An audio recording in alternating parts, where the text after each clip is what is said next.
Okay. Okay, hey staffingpreneurs. I am running late today, but we are live. We are super, super duper duper live here talking about our staffing agency business, right?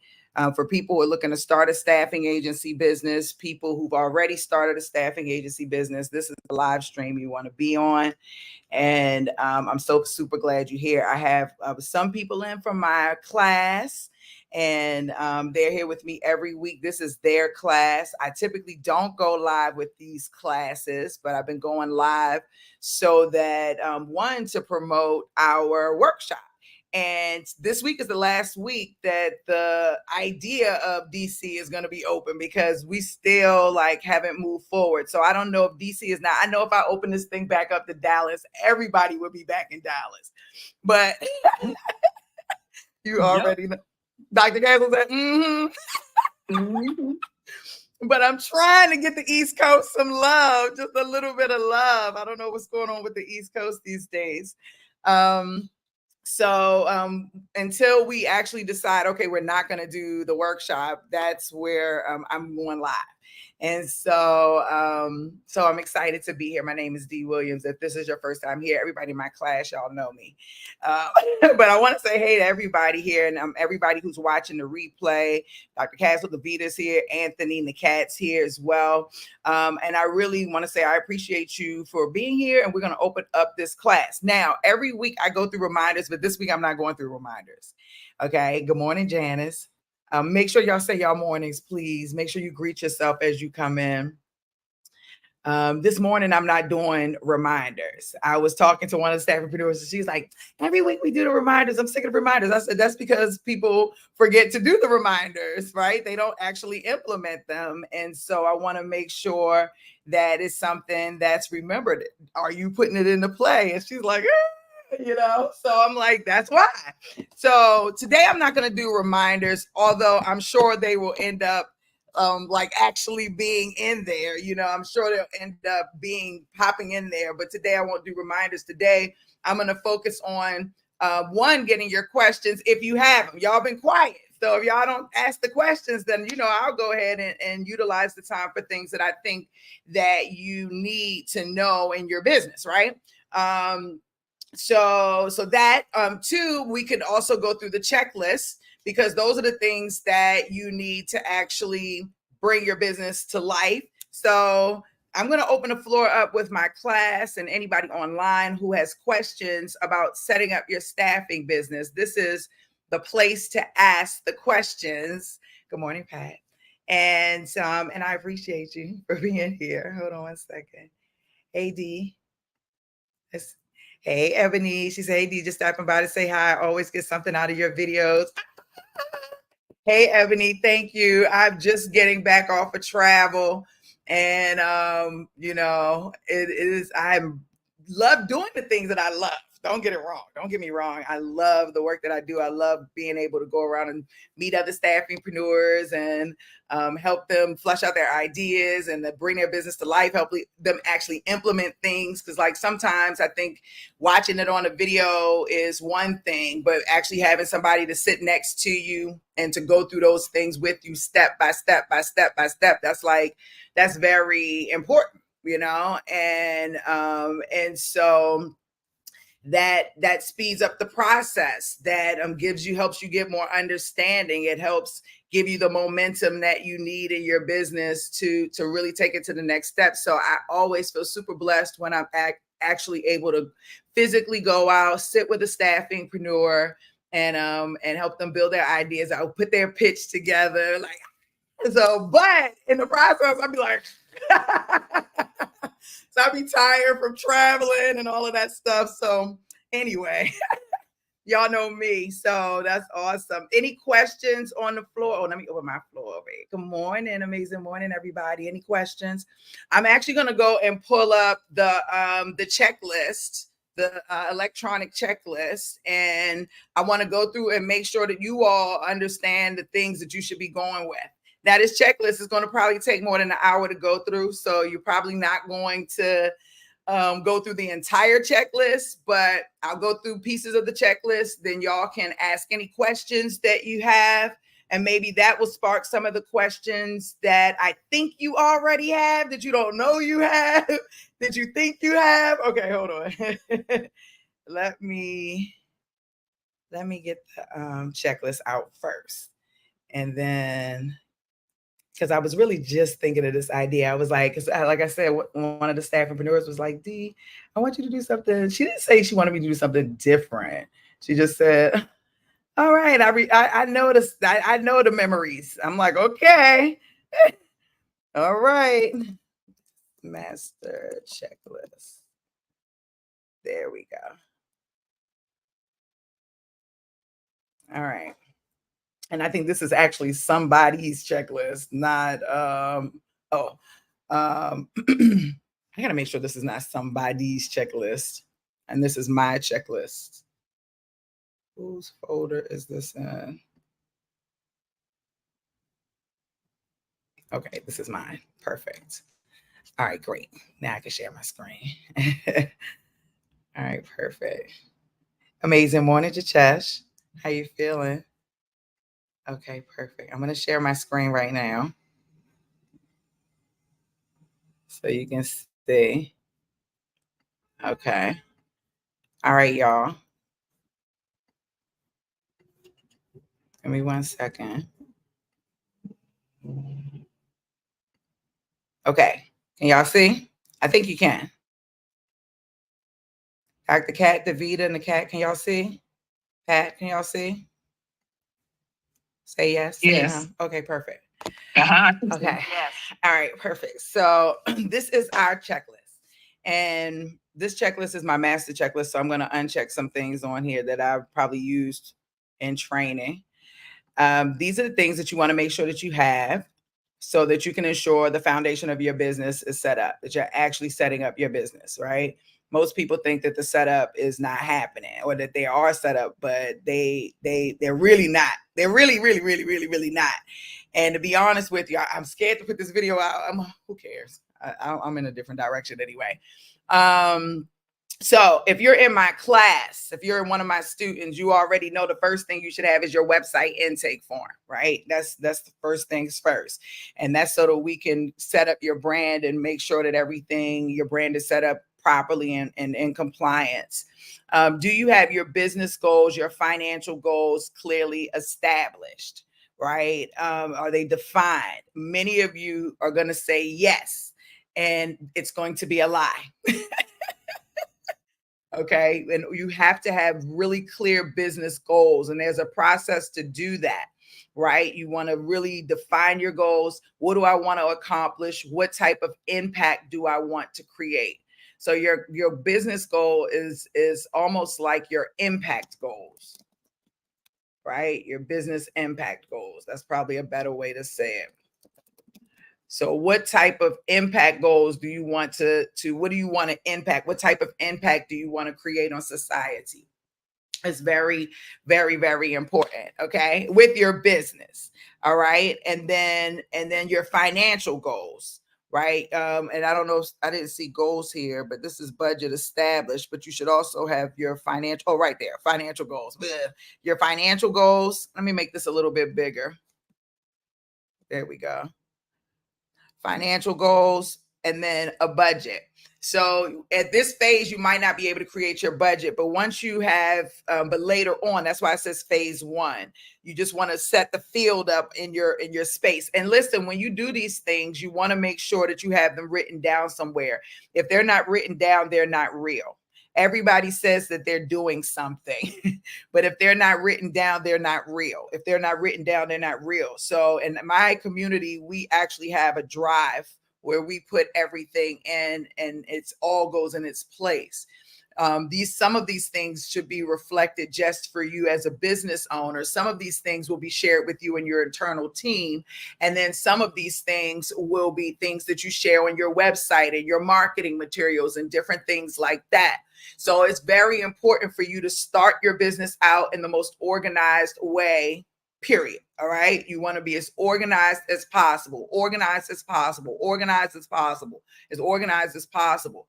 And all of these things that I'm listing are very important. If you don't have them, it's going to be very challenging for you to really bring your business to life the way you want to. You want to have your space. Speaking of which, you want to have your Google Workspace set up appropriately. So we use Google Workspace, but you might use a Microsoft Workspace or some other workspace. Whatever it is, it should be a space where you and your team can you have a business email address, right? And a space where you and your entire team can function. Back in the day when I worked in corporate America, we used like Microsoft Exchange, and everybody was on the Exchange server, and it's just like kind of a small business version of that.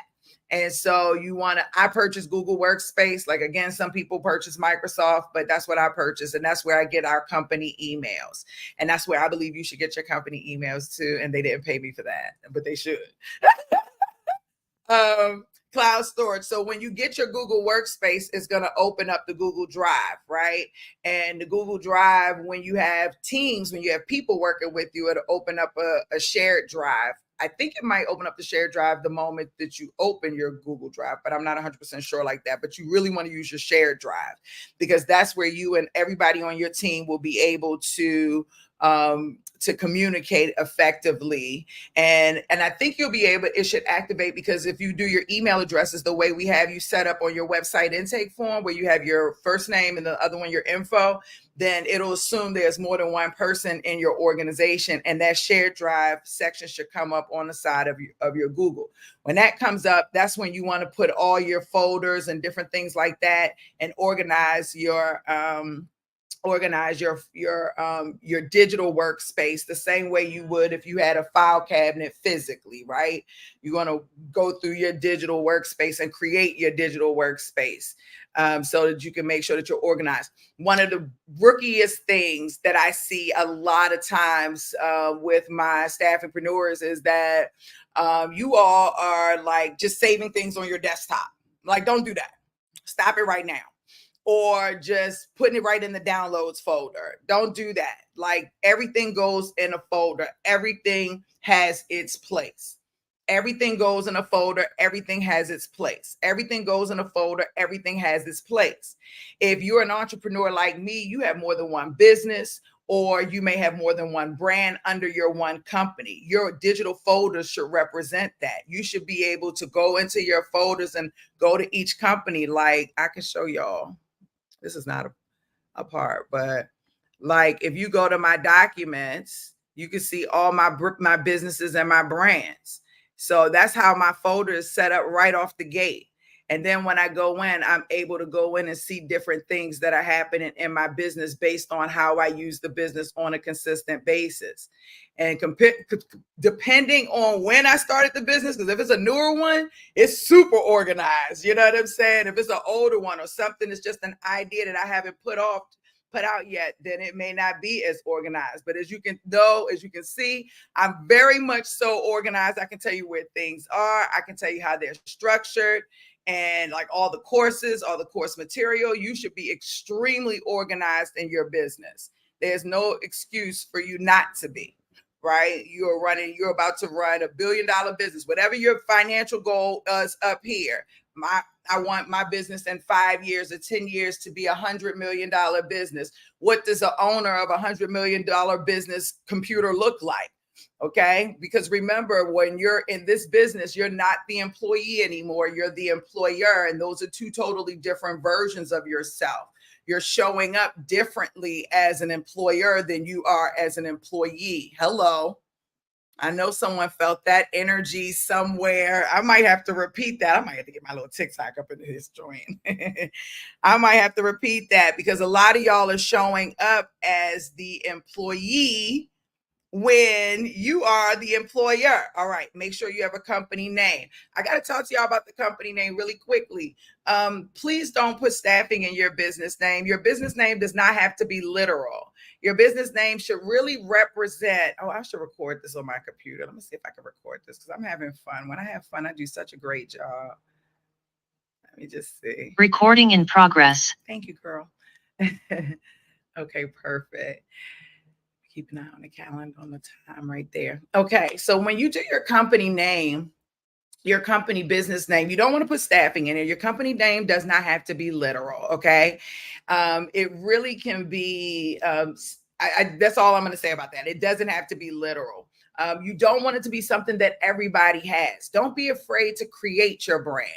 Don't be afraid to create your brand. Don't be afraid to create your brand. And when I say create your brand, I mean like create a new word, create the name. It doesn't have to be something that somebody already knows. And just just don't be literal with the name. Your tagline can represent what you do, but your company name doesn't have to actually have staffing in it. And that's something, in my opinion, you should really, really, really take into consideration. Okay, perfect. And then, okay, so now tagline. So you want to have a company tagline. Like rookies don't build taglines. Build a tagline. You need a tagline. Rookies don't build taglines. You need a tagline. All right. A tagline supports your company. It tells people what you do, what you represent. It gives them, it doesn't have to be literal. Again, Nike's tagline is just do it. It does not say we sell tennis shoes or sportswear or we're a sports brand. It's just do it. That is their tagline. So just keep that in mind. A lot of people are trying to make things very, very, very literal, but your business is more than just a business. It's a brand. It's a living organism. And as a brand and a living organism, it's very important that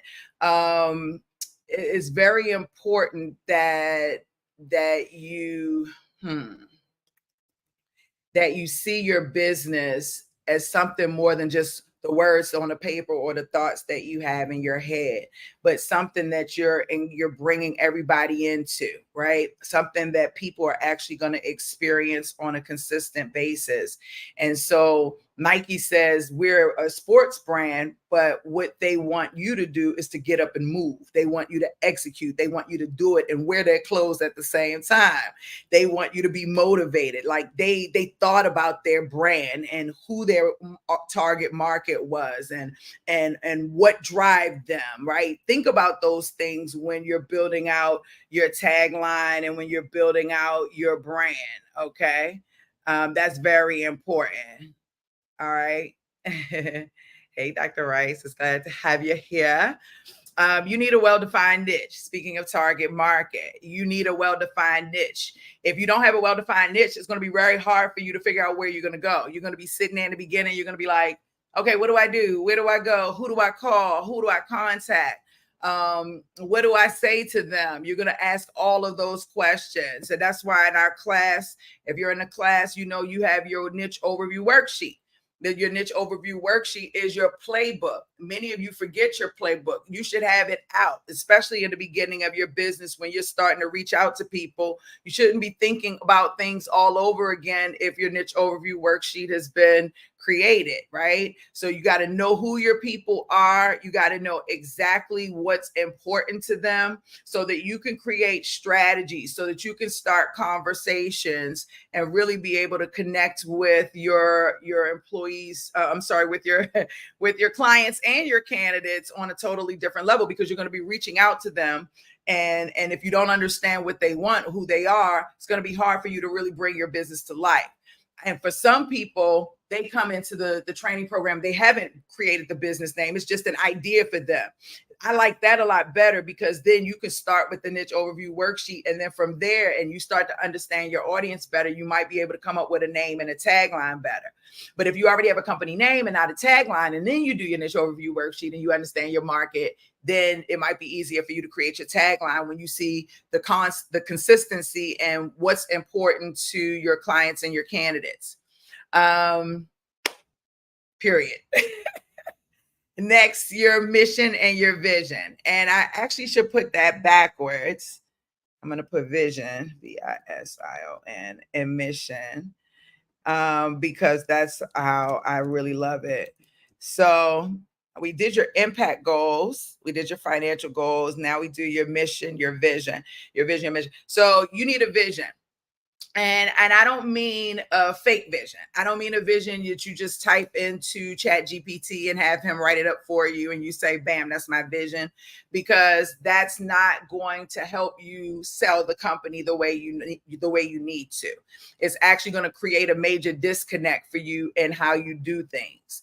And a lot of people who come to me and they say, D, my business isn't working, or I don't know how to sell to my candidate or talk to my candidates, or I don't know how to talk to my clients, or I'm not getting people to call me back, or whatever the case is. And it's because they're not really tied into the vision and the mission of their company. They don't have a real impact goal. They don't really understand where they're trying to take the company, what type of impact they're trying to create. They're really just maybe just have an idea, or they want the money, or they just, want to take control of their career. But it's so much more than that.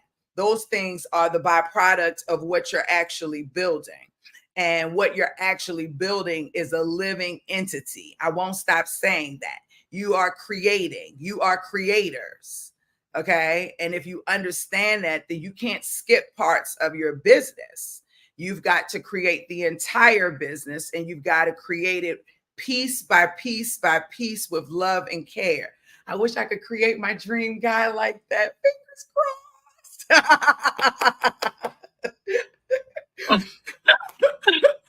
Oh goodness. Okay, that's all seriousness, D. But it's true. Both of them. It's true. So your vision and your mission should be tied to your impact goal. So whatever your impact goal is, your vision should be tied to that, and your mission will be tied to that as well. And your impact goal is tangible. Okay. Your impact goal is either a dollar sign or percentage. It's a number. It's something tangible. It's something that can physically happen. It's something you can track. Something you can track and you can get people on board with, because a vision is just that. It's something that you're creating in your mind, your heart, and your soul. And now you've got to go out as the creator, and you've got to get the buy-in of other people into your vision. You got to get people to buy into your vision. Just because you start in a business, that doesn't mean people should buy from you. Nobody wants to just buy from somebody who has a product. What is it about the product? What is it about the service that makes it special? Right? And so what's the vision? Why should I choose you over everyone else? And to know that, to understand that, right, you'll end up creating your differentiator, which sets you apart. But I'll get into that in a little bit. But it's very important to know that you definitely need a vision that people can buy into. If you have a great impact goal, then you'll create a great vision around that impact goal. And then your mission will be clear, and everyone can get on board with your vision and your mission. And you want to build this company with a strong vision that people can rally behind, a mission that you're going to do something very important, and you're going to do it with these types of values. So then you're going to establish, and who am I as I'm doing this? Who am I as I am impacting the world? Who am I? What type of person am I? What type of being does my company represent? You're building the values of your person. Most people, I think, have very lackadaisical values, or they haven't even established any values. Values are standards, in my opinion. And I have standards. I have standards about what I eat. I have I have crazy standards about what I eat. I have standards about what I wear. I have standards about who I hang out with. I have standards around everything, where I live, the type of place I live. Where I live matters for me, okay? Where I lay my head. I have standards about the car I drive most of the time. Like, I have standards. I have standards about how people treat me. I'm not going to allow anybody to treat me a certain type of way. Right. But I also am going to move with care. I'm going to move with love. I'm going to move in honesty and in an ethic way. I'm going to be upfront and authentic. So I'm also, those values and those standards, they all go together. So your values, and I'm going to say values and standards, because they really are the same, not the same, standard, but I put two D's in there. Why y'all ain't say that? But that's really what you're putting together. And not just that, but how am I going to do it? So that now you got your values and your standards, and you put that together. Don't call them standards, just call them values, but just know that it's like your standards are included in those. And then you're going to build your culture code and your philosophy. I'm sorry. And a philosophy is very similar to kind of like your values, but it really is not. A philosophy is like what you believe, right? This is only one short statement. This is my philosophy. My philosophy is that everybody should have a right to do da da da da da. My philosophy is everyone should da da da da da da da. Right? It was your philosophy. You are the creator. You are creating a business. What is your philosophy? What is this business's philosophy around the work that you're doing, around the impact goal that you're creating? Okay. And then you're going to build your culture code. Your culture code is how your company is going to operate as a whole, not just you and not just the core and the heartbeat, but your company with your team. Our culture here, whether you are building your business with a physical location or you're building your business virtually in a remote setting, you are still building an infrastructure. Okay, there is still infrastructure because you're building a company. Your company has an infrastructure, and that infrastructure, people will see it as your brand. But internally, it is the culture that you're building or in your business. Okay, how all the cells in your body work together to make your body real is an analogy. How all the people in the hospital are making it's an analogy. Your culture code is how everybody is going to move and act when they come in your company. You have to define that as the owner of your business. What will you allow and what will you not allow? Major multi-billion-dollar companies hire based on culture and not on skill. That's crazy. Companies like Google, companies like Amazon, culture is important. Netflix, it matters. It will make or break your company, whether you're the only person in your company or not. If you're the only person in your company, you as the owner should be setting the standards and the foundation for the culture of your company right now, living it, doing it, showing it. So as you hire each individual employee one by one by one, they are taking on the culture that you've created. And as you're hiring them not just for the work that they're able to do, but you're also hiring them to ensure that they actually contribute to the culture, that they can fit into the culture. So like, I remember some years back, I was recruiting for Chick-fil-A. I don't know that they still have this policy now. It may be totally different, so please don't come after me. But back in the day, they had a policy like Chick-fil-A is a Christian company. And so like, I won't say their policy, but they have very strict rules about how you showed up to the office at their corporate compound. And we were externally recruiting for Chick-fil-A, but we knew that when we were bringing people to Chick-fil-A physically, we would show up before we met the candidate. And we would make sure that the candidate was dressed. Now, we would tell them beforehand, naturally, like, you are aware that this is a Christian company and they have certain standards and values, and this is their culture, and this is how they move. Yes, okay. We would show up, make sure the ladies look presentable. The guys had a necktie. If they didn't come with a necktie, we would give them a tie. Like, just make sure that they presented themselves to help them to be able to get the job.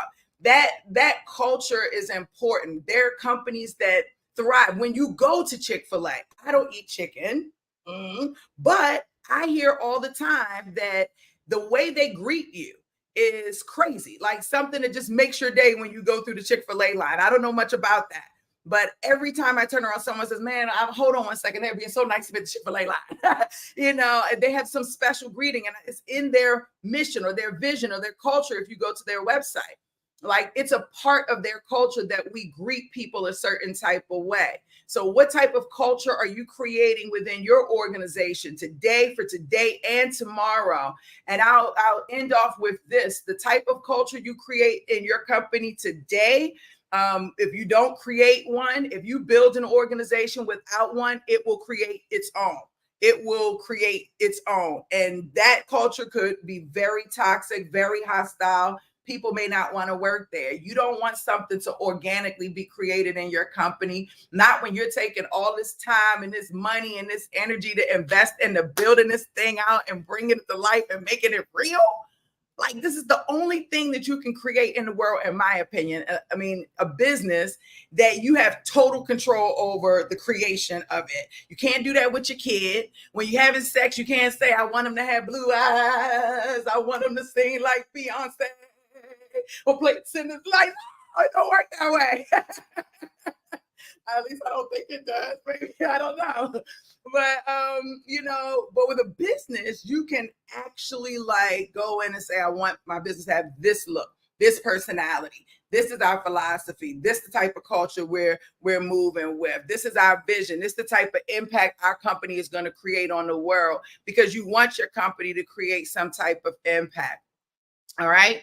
Then next, you're going to create your theme. Your theme is your theme is something that you create so that you can have something more to talk about. So two things. One, you create your theme, and your theme is not what you think it is. So I saw somebody type in the chat, please create a theme for my company. That is not how you create a theme. Theme has to be important to your hiring managers mainly, but also to your candidates, but mainly your hiring managers, because you really utilize your theme to get in the door and to talk to your hiring managers in a more from a different perspective, right? To have more substance to your conversations versus just selling staffing, because people do business with people they like and know and trust. And even though in your mind, you probably think you're just going to pick up the phone and some multi-million-dollar or multi-billion-dollar company is going to say, okay, yes, I'm going to give you a contract, and actually give you the contract just because you called and asked for it on that day at that time. I mean, those odds are very slim. You know what I'm saying? And so you really have to take the time to create conversations that are smart, that are intelligent, because HR managers, hiring managers, they're getting calls all day, every day. They all say the same thing. I'm looking to do business with you and my staffing. Can I get the contract? What are your challenges? Because I really, these are my services.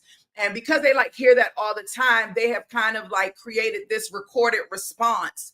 And so whenever a staffing agency calls, they give you the same recorded response. And so when you create your theme, it gives you an opportunity to have something different to say, and you'll get a different response. And I feel very confident that your theme will take you to the next level. Now, when you put your theme, your mission, your vision, your impact goals, all of those things together, right? And you have clearly defined services, you're going to go in and you're going to define your differentiator. And your differentiator is something I won't talk about on this class, not while I'm live. You got to join my class to get the secret sauce on that. But just know you're going to create your secret sauce. You have to have a clearly defined secret sauce. All right. This is your secret sauce. Okay. This is the thing that sets you apart, and everyone has it. You might not know what it is. You might not have created it yet, but everyone has it. I taught it when we went to the live event in Dallas. I taught it when we went into the live event in LA. For if we are not live, I may teach it. My one-on-ones definitely get it.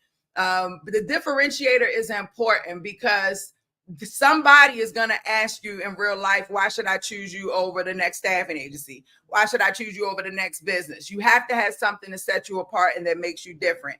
And it's not that you have quality talent. Everybody says that and have been saying that for the last 50 years. Okay. And it's not that you're niche. There are a lot of people who are niche. So it's not that you're niche. Don't use that. It's not that you got a whole bunch of candidates. That's already been used 1,000 times. That doesn't set you apart. None of those things set you apart. They're valuable. They're helpful. Those are things are great. That's some of the value that the company is going to get from you.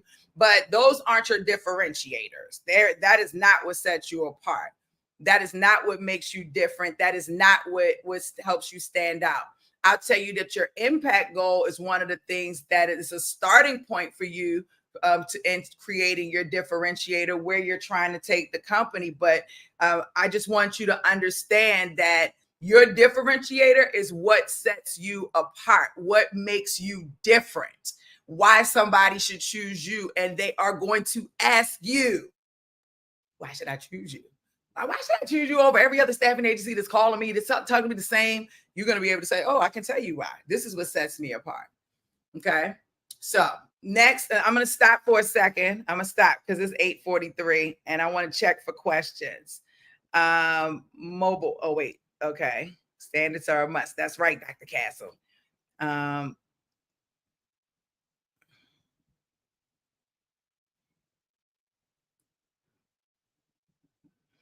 Okay. I'll answer that in a little bit. Okay, that's no problem. Okay, I'll answer that with a link. Give me a second. And let me just see if there's any questions online. Nope, no questions online. Okay, perfect. All right, awesome. I want to go back to my checklist. Okay. So, clearly defined services. I don't want to go too far because this is my secret checklist. Okay. Clearly defined services. Let's see. All right. So you want to have your services clearly defined. Many of you don't have clearly defined services. Some of you are selling commercial staffing in a professional solution setting. Some of you are selling professional solutions in a commercial staffing setting. Some of you are missing out on services that you should be offering. Some of you are not thinking about adding services that will help you generate revenue while you're waiting for revenue to take place and in your staffing agency. There are just a lot of different layers of things that are not happening appropriately around your services. Your services should be written out. They should be clearly defined. Clearly defined services are imperative.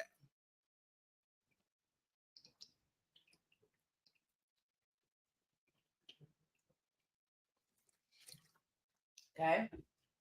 Next, you want to have lead generation strategies, like clearly defined sourcing strategies. How are you going to go find your candidates? What's going to be your process for finding candidates? Where are you going to go find your candidates? And a lot of the work you would have already done by the time you got to this point if you did your niche overview worksheet. Same thing with your employer. What type of lead generation strategies am I creating? Okay. I like for people to have an employer journey roadmap, right? Where you can see kind of like how ours is, where you can see, okay, my candidates are coming in from this direction. We're using these channels for them to come in. When they come in on these channels, this is the route that they're going to take. They're going to get a lead magnet here. They're going to get this email here where we're going to talk about that. Here, we're going to send them over there so they can do like flesh out the idea, the process, so you know how your candidates and your clients are getting through your company's journey, because you're trying to get them from point A to point Z. And as a business owner, that's essentially what you're doing, trying to get them through the process. That's the core end of your solution. So how are you going to have a core end of your solution if you don't have a roadmap or an outline of how you're going to get them from A to Z? You want to create that for yourself. It'll make your life easier. And when you hire people, it'll make their lives easier. When you talk to people in marketing, it'll make them easy, because everybody will be able to see and understand the process of which your company is moving.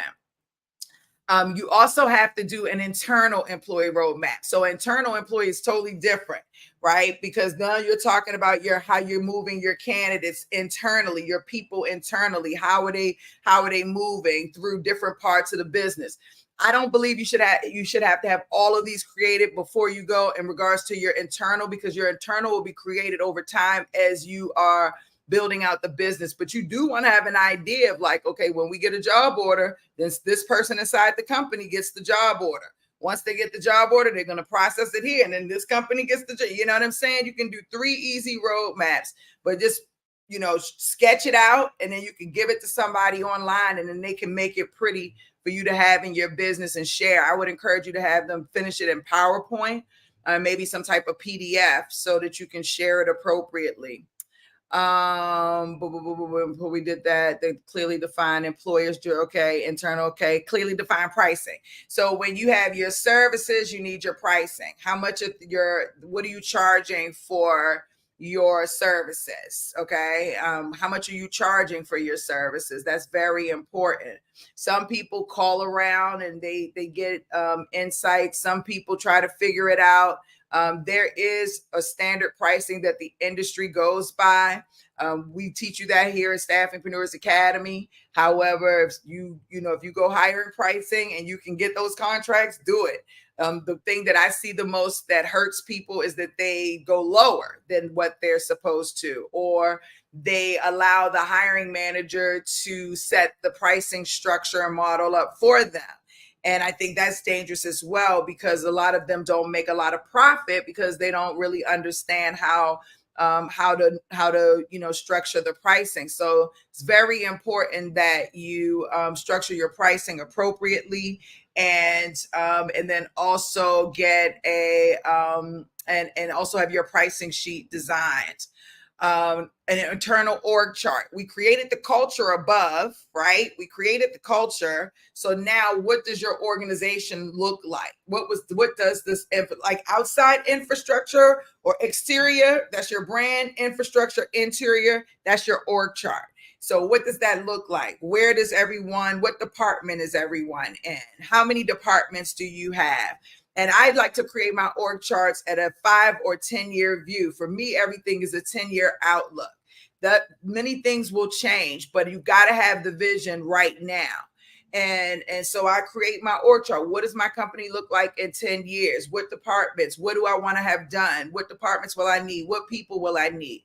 And then you start laying that infrastructure out. That gives you and anybody coming into your company a quick peek into your vision and what you're building. That also shows them that you have a solid plan. You know where you're going. It also shows them that there's room for advancement, that there's an opportunity for them to help build the company and for the company to grow. Like, all of those things are very important. You should have an org chart. That's very important. Okay. Don't skip that step in your startup, because it'll help continue to create that vision in your mind and bring things to life. So I talked about your divisions for the teams that your company is working. You're identifying the internal roles in the company that are going to be under each individual role. And that, like right now, you should be structuring like, okay, my recruiting team or my sales team, or teams for this line of business or that line of business, right? So you should be creating your org chart and making sure that you understand how your company is looking. One of the things you want to have are the responsibilities defined for each role. So your job descriptions, okay? And you also want to have your job postings. I don't know if that's further down, but you want to have your job descriptions and your job postings, which are two separate things. Your job descriptions are more for internal compliance. Your job posting advertisements are what goes out to the world, what the world sees. Okay. We'll do a couple more minutes, a couple of more things. You got to know how much the person makes, and for the positions that are in your company, you want at least the ones, like if you do your full org chart for your teams that are generating revenue that you're going to have to hire in the next 3 to 6 months, and for any roles that you feel like you might need to hire internally over the next 3 to 6 months, you want to make sure that you have their pay set up in your mind. This is how much we're going to pay. And remember earlier, we talked about your budget. Once you create your goals and you know all your services, you'll be able to create a budget for each division once you have your org chart set up. And then you can go in and say, okay, this is our goal. This is how much we need to make in profit, because this is how much we need to pay in overhead, which includes salaries and different things like that.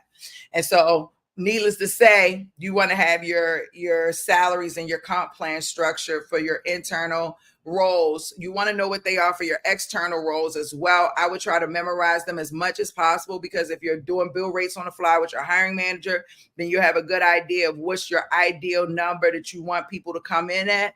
But internally, you want to do your research, put your numbers, put your hourly rates or your salaries for your positions, and work out the comp plan and the structure for your sales team and your recruiters, because they're going to need that.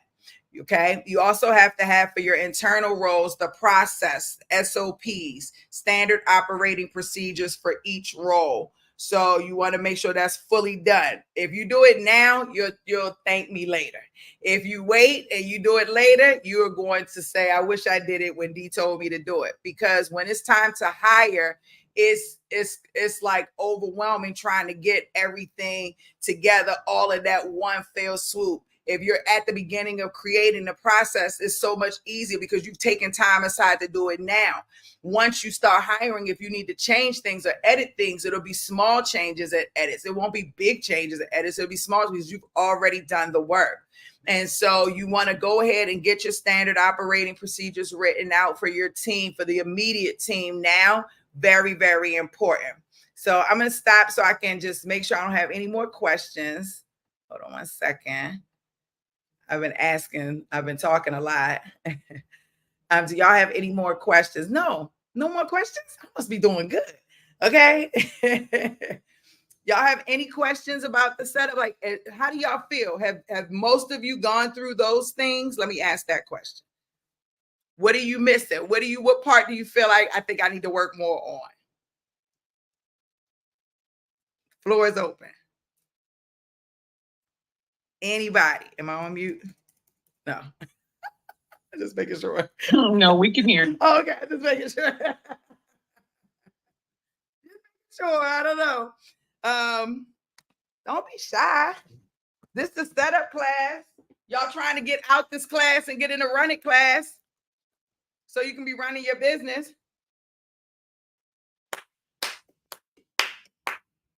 Okay.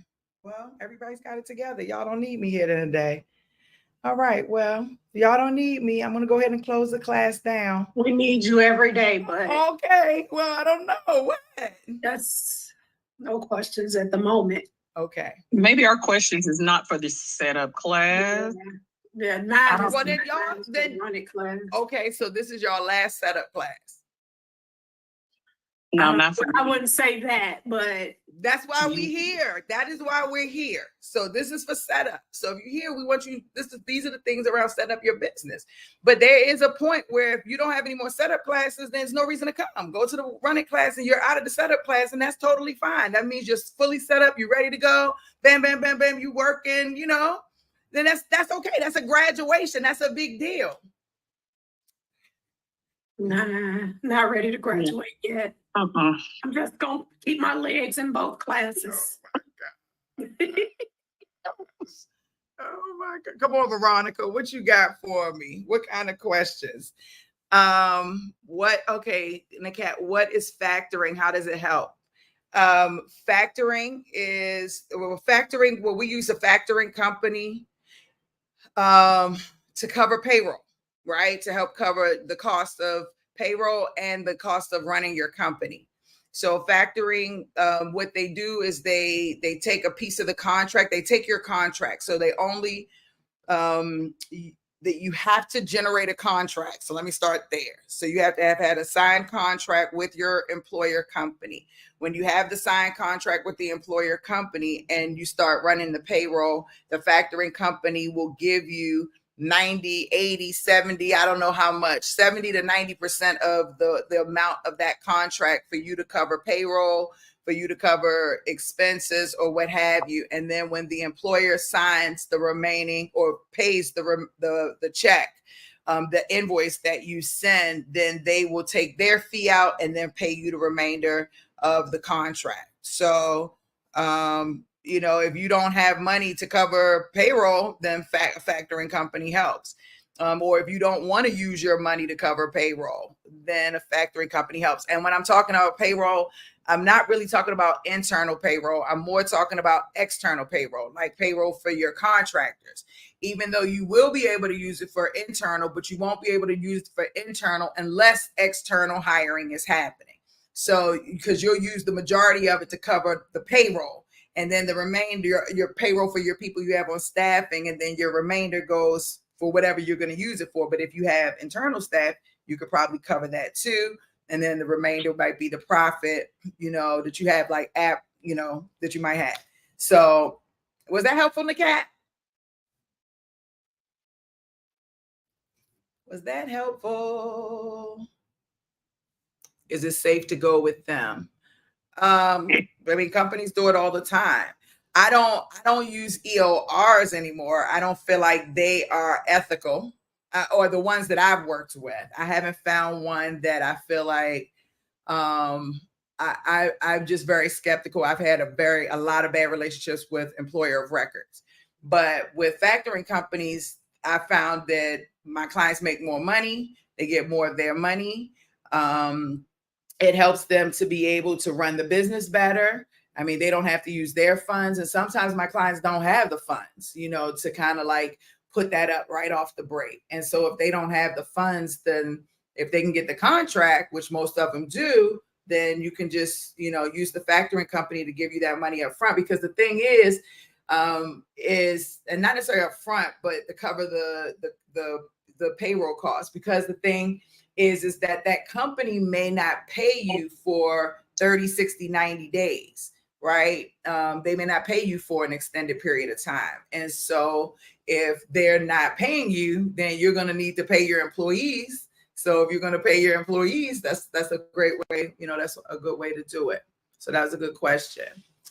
Nikat Wildeline says, how do I know you do the website and all, but by any chance, do you know any company or places I can have them create me an app, a mobile app? What type of mobile app? Yeah, we definitely know people. What type of mobile app? What's just called, talk to who's your rep, whoever your sales rep is. I'm not sure who it is. You can talk to them. Or I'll have one of the guys reach out to you to talk about it. But it just depends on what kind of mobile app you want. If you want something that you can just kind of put together very quickly, that's like a mobile app of your website, that's one thing. But if you're looking for something that's going to actually generate revenue and different things like that, that's something totally different. And so we would have to kind of talk about that a little bit more, see where you're going. Let's see what other questions did I get. I saw another question. Good morning. Where can I find this checklist? The checklist is only available to you have to be a certain tier client for that particular checklist, for this particular one. I don't think this was the one that's in the course, but it might be. I don't know if my team added it. If they did, it's in the setup course, probably 100 or 100. If it's not, it used to be only for my people that are in the accelerated and higher packages or my one-on-ones. But I don't know if the team added it to the portal. If they did, you got to go in and look. Y'all got to tell me. I don't know, because I think somebody said they had it in there. Yes, please, specifically for nurses to pick up shift in education. Okay, yes. So that is but why you don't just use somebody? So you are looking to generate revenue? Because there are a lot of companies out there that already have that created, and you could just pay a monthly fee to utilize that. Do you want to genuinely create your own, or do you want to just go use somebody else's and outsource theirs? I think that's probably the bigger question. That's probably the bigger question. Hey, Teresa. Hey, Nelly. DM on the road trying to drive, but I do have one question. Why do you say to no longer use the word staffing? Oh, because people aren't going to answer the phone. Naturally. I mean, I don't know. Companies are sick and tired of staffing agencies. They're tired of seeing the word staffing. Like if you look at any of the big companies today, they're using like workforce or whatever. But companies don't really want to talk to staffing agencies unless they need them. And so, but they need them. And I just feel like the word staffing turns them off immediately. And so your company name doesn't have to be literal, right? And in this particular instance, in this day and time, like companies just don't want to see that. And if you want to get further in the sales process, even with candidates, you want to get further, like past that phone call. If you have staffing in your name, they already know who you are and what you do, and they can make that decision right off the bat whether or not they want to pick up the phone, whether they want to engage with you whether they want to engage with you on social media, whether they want to engage with you over the phone, via email, online. As soon as they see staffing, bam, they're like, oh, okay, I already know what that is. They either go automatically into their automated response, or they, whatever. Unless they actually need you. If they actually need you, then that's totally different. Then it's like, okay, I'm glad to know that that's a staffing agency. But if you've done your business marketing right, if you have the right strategy, they would have already known you, because you're following up, because the fortune is not in the first phone call. It's not in the first email. It's not in the first interaction. The fortune is in the follow-up. The fortune is in the follow-up. The fortune is in the follow-up. The fortune is in the follow-up. The fortune is in the follow-up. So if you were following up appropriately, then they already know who you are. They already know the value you bring to the table, and they already know, what you do. So that's why I say no staffing. And, there's some of you who have staffing in your name, and you're probably looking at this video saying, holy shit, I have everything in the word staffing. I'm not telling you have to go back and change your name. I'm saying if you're brand new in this process, you're just getting started, you're just getting off the ground, nobody knows who you are, you haven't started marketing or anything, and you have an opportunity, I would change the staffing. I would remove that and put group, workforce, consulting. I don't know. You have to decide that. But I definitely would take staffing out of the name and give it its own life, a name without staffing. I hope that was helpful. Nelly. I just want to say I appreciate you always supporting me. I see you always commenting on my videos and everything. I love it. Ebony's always clicking like all my stuff on LinkedIn. I really appreciate y'all. Thank you so much for y'all support. Let's see, Nakat D. What is portfolio prospectus? Do we create one? Let me just see. Where you see that at, Nakat? Where did you see that at? She asking good stuff. Come on with it, Nakat. I don't know what it is. I'm not sure. Oh, it's like a different, like kind of like a yeah, that has to do with where'd you see that at, Nakat? Do we create what someone has asked me? That I think that might have to do with your business. This has to do with like mutual funds and different things like that. I don't know what that's yeah, that has to do with mutual funds and investments. Hi, Dee, sorry. My headphone was not Nakat, connected. no worries. Yeah, Dee. So somebody has asked me for this, like for prospectus or portfolio about the company. So I was just wondering what they mean by that. I think you're too small for that. You just started. You don't have any of that right now. Who, a client or a candidate asked you that? Some of the recruiter, like I was talking to somebody in India, and they are the IT recruiters there. So they have the whole company, and then so the person, so she asked me to send her the details, some of the company's details. So one of the thing is this one. So I thought, is it related to the pricing or sell sheet or something? I'm not familiar with that. I don't want to tell you something that I don't know. I'm honest enough to tell you I'm not familiar with that. That's not something that I'm used to hearing about. I mean, I could talk to my CFO. He's a part, he does like, his specialty is mergers and acquisitions. But I think that has to do with him. I don't know. I just looked online. I just looked it up to see what it was because I'm not familiar with it. And it said it has something to do with investments and mutual funds. So I'll double check with her because it's too early for me to have one. Yeah, I don't know. I mean, I think you're too early in the business, but I don't know. Yeah. You know what I'm saying? Okay. I could be wrong. Yeah. Thanks, Dee. Thank you, Nakat. All right. Anybody else? Anybody else? All right. I put a question in the chat. I don't see. Let me see, Mary. Oh, okay, great. I missed that. I apologize. How do we handle referrals of clients and getting paid for those referrals, or do you recommend that we do that for the client side or the candidate side? Did you get a referral? Okay, let me be a little bit more clear. Yeah. Say, for example, if we find a traveling nurse, but that's not really our niche right now, how do we reach out to another? Do we reach out to another staffing agency, or Okay. do we really don't know, you know, Okay. should we Okay. even do that right now and just say, no, we don't do that and let them Okay. go on their way? Okay. What do you suggest? Okay. Yes. That's a good question. So one of the cool things I feel like about Staffingpreneurs Academy is that you can connect with other staffingpreneurs. And so if there's a niche that's not really a specialty, you can partner with another staffingpreneur and it may be their specialty and y'all can create some type of partnership that way. You can turn down the business or you can start another business line. I mean, I think that you, at the end of the day, you're the CEO. You kind of got to figure out what direction you want to go into. If you are going to work and partner with another staffingpreneur, and that doesn't have to be in our community, that could be in our community, that could be outside of our community.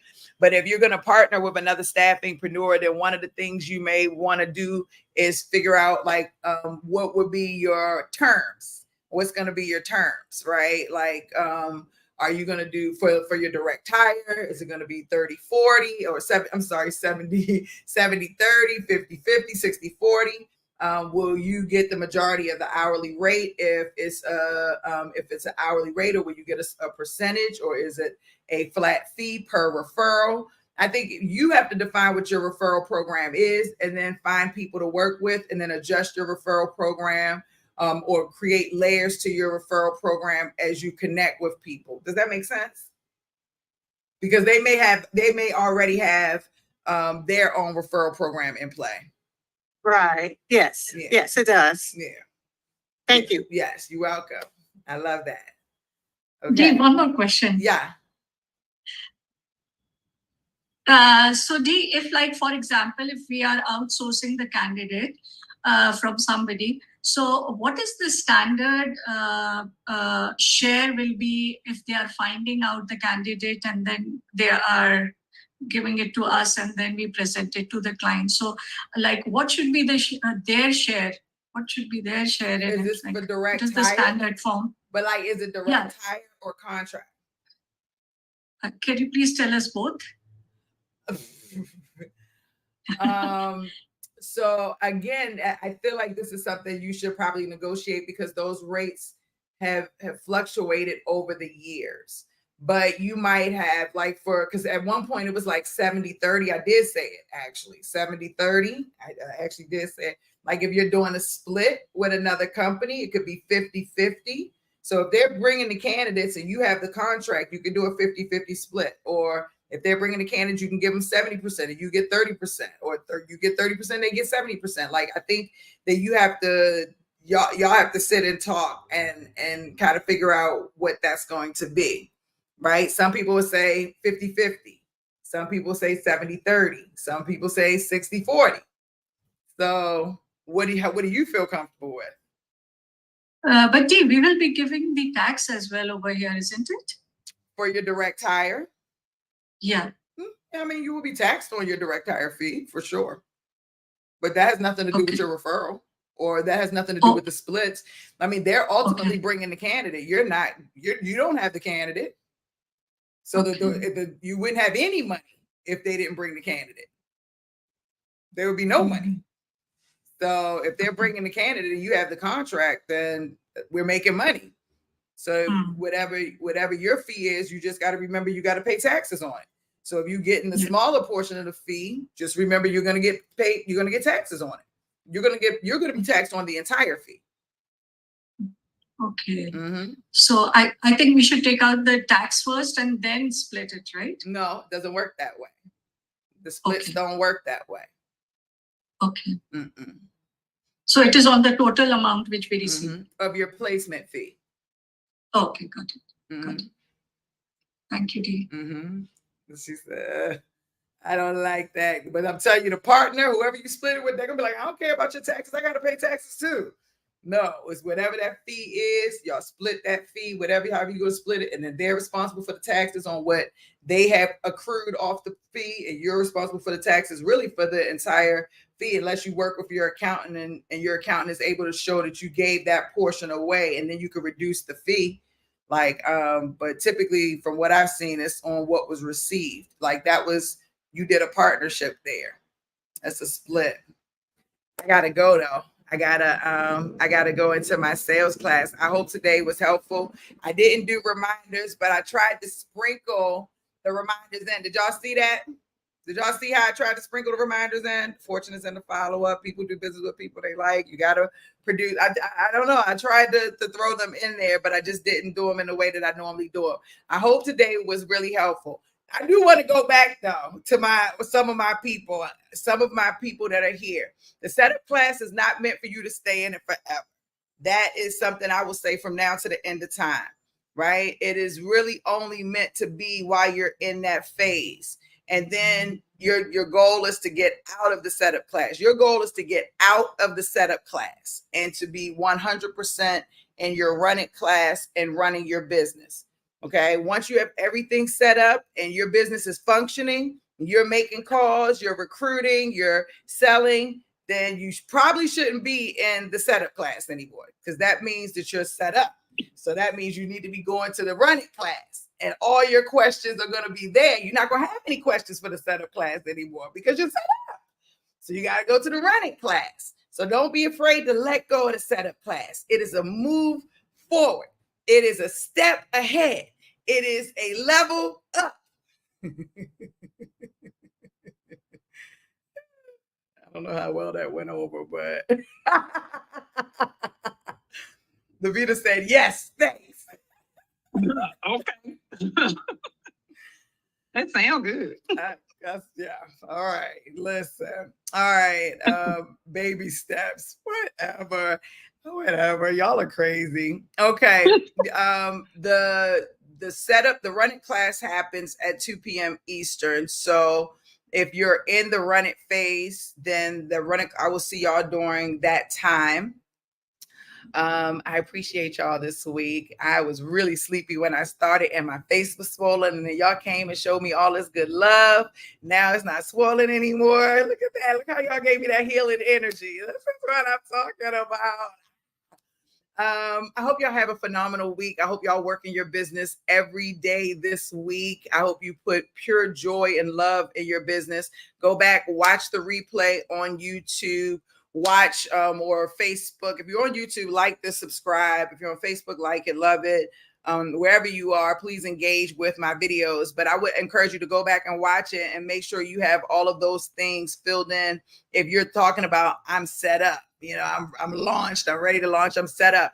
And if your business isn't working, you want to go back and you want to make sure that you have all your dots and your I's and stuff like that filled in so that you can run your business successfully. You can feel better about running your business. You can feel more confident about running your business.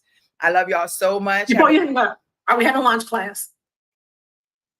This is the week that we should not, but if you need it, Okay. I will. If you need it.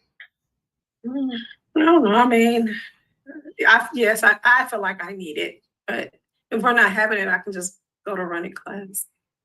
Well, let's play it by ear, running class, and see if like whatever your questions are, like let's play it by ear, running class. So maybe we will let's play it by ear.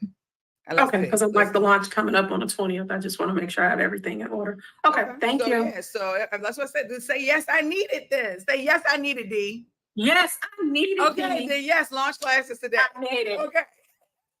That was easy. That was super easy. If Very you need it, then I have no problem with showing up. I want to make sure your launch goes off right.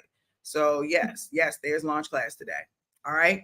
I'll see y'all later. I'll see y'all running class. I'm gonna go talk to my team. Okay. Y'all have a great day. Bye-bye. I love y'all. Bye. Y'all have a great day. I really appreciate y'all watching today. Let me just see. I didn't see this. What is this? DM on the road trying to drive. Okay, but no longer. Okay, I already did that one. Okay, thank you for your expertise. Yes, the fortune is in the follow-up. Yes, it is. We saw it. Awesome, Janice. All right, I love y'all. I appreciate y'all supporting my channel, watching. I'm not sure how many more of these lives I'm going to be doing in regards to Staffingpreneurs Academy, but if y'all still want this DC to go down, the DC workshop, then I would encourage y'all to get your tickets. You can get them on staffingpreneursacademy.com. And if not, then we really aren't going to have the academy. We're not going to have it the last stop. And y'all are going to really see me focusing on helping people build their business, right? Not just staffing. So all my staffing people will still be there, but all the lives and everything you see me, will be talking about building your business, unleashing your ideas, being the best version of your best audationaire version. Like that's really what I'm focusing on next. That's where I'm going. And so there you have it. Be ready, because I'm coming strong. Y'all gonna be sick of my ass. Y'all have a great night, great day. I love y'all. Bye.